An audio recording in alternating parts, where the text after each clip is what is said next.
Ukrainian President Zelensky is going to virtually address Congress tomorrow morning and update lawmakers on the toll that Russia's invasion is taking on his country. Zelensky is expected to once again make a push for a no-fly zone over Ukraine, something that President Biden and many members of Congress have actually been opposed to. Joining us to discuss what to expect from the meeting, Florida Senator and member of the Homeland Security and Armed Services Committee, Rick Scott. Senator, always good to see you. Thanks for joining us.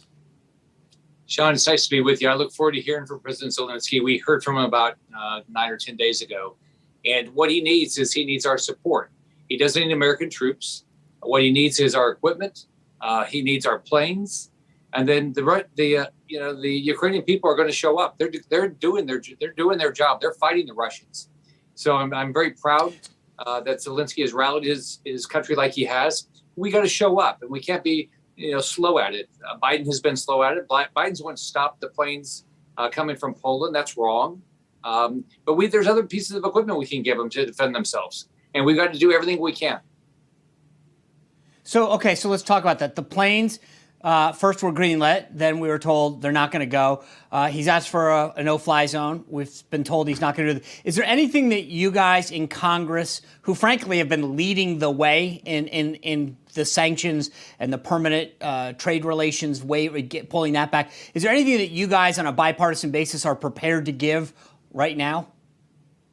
Well, we passed, we were slow at it, but we finally passed Ukrainian aid on Thursday night. And I want that aid to get there quickly, not the way Biden has been doing things, get there slowly. But we've got to look at all the anti-aircraft equipment, anti-tank equipment. We got to get everything we can to allow them to defend themselves. I don't think we should take anything off the table.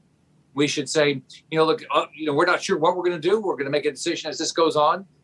We shouldn't be letting Putin dictate the terms of our engagement. We can't let him bluff us into, you can't do that, or you can't do that, or it's going to get worse. No, this is a democracy, all right? Ukraine is a democracy that we want to support, and we need to do everything we can, and we should not take anything off the table. Biden, we don't work for Putin. Biden seems to work for Putin, but we don't. So I think the big thing right now is get anti-tank equipment to them, anti-aircraft equipment to them. Get these planes that we can get to them that they can fly. Every plane we can get to them that they can fly, we got to get to them today.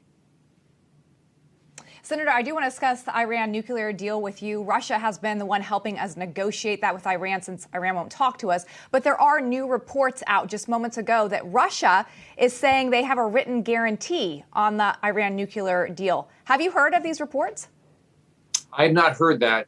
I'm so disappointed in this administration. Can you think about what's happened just in the last 15 months? We've got Russia and Ukraine. We've got communist China threatening Taiwan. We got the Biden administration trying to get back into a bad Iran deal that doesn't actually, prevent them from getting a nuclear weapon, which is the biggest thing we've got to do is prevent them from getting Iran from getting a nuclear weapon.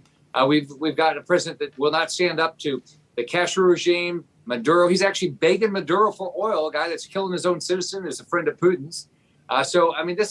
This is what you can't imagine these things are going on. Whatever he does with Iran, it needs to come to us as a treaty, and we can make a decision. I can't imagine the U.S. Senate is going to support a deal with Iran that's going to give them billions of dollars so they can create more terrorism and cause problems for Israel. So let me ask you about this, because it seems like the administration thinks the only way to stop Iran is to get back into this JCPOA. But at the end of the day, it looks like reports say Iran is only weeks away from amassing enough uranium to have a nuclear weapon. So what is plan B? Where does this leave us if we don't get back in the deal and the Biden administration has no backup plan? Well, I don't think they have a plan. Their whole plan with every dictator around the world is appeasement. They think they can just talk these dictators that kill their own citizens into appeasement somehow. It's not going to happen. They lied to us. So we're going to have to start standing up for what we believe in. We believe in democracy and freedom and human rights. We got to think about this, not just for Russia, but for communist China as an example. Stop buying anything from communist China. How are we going to sanction communist China if we're dependent on them for our pharmaceuticals or anything else? We already struggled with doing the sanctions against Russia over the oil. Americans, we got to stop putting ourselves in a position that these bad people they hold us hostage because we want their stuff.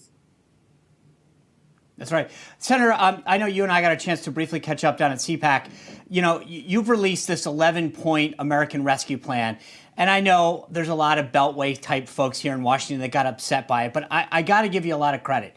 You put out a plan and said, if we are honored to take back the majority, here are some of the things that we get.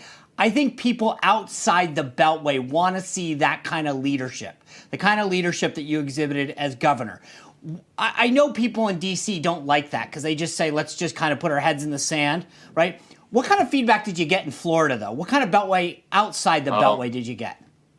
People are excited. You can go to rescueamerica.com and look at it, or text 22044. Text America 22044 to get a copy of it. But here's what people want. They want to know, what are you going to do for me? You want my vote? Right. What do I get out of this? I don't want more debt. I don't want bigger government. I want a government that lets me live to my dream. That's what they want. I'm a business guy. In business guys, we create plans. We build a management team around plans. We work our plans. I did that as governor. And guess what? We added 1.7 million jobs and paid off a third of our state debt.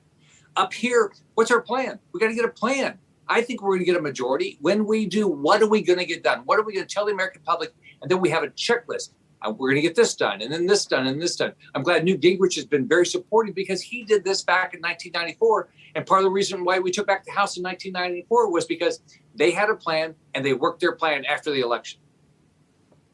Look, and you don't have to agree with every part, but that's the point. You put something out there, and then you debate it. But you have something that people know what Rick Scott stands for, and I think that's important. And I give you credit for doing it. And I'm so tired of everyone else saying, let's just wait and see if we win. So kudos to you for doing it.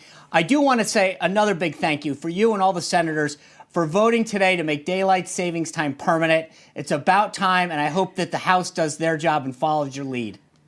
You know, Sean, I passed that legislation when I was governor and signed it, that we were just waiting on the federal government. I passed it while I was governor. So people are excited in Florida. We want to get ready to change our time clocks, and we want to enjoy our sunshine longer every day. So hopefully it'll get out of the House, and there'll be a good day for Florida and a good day for the country.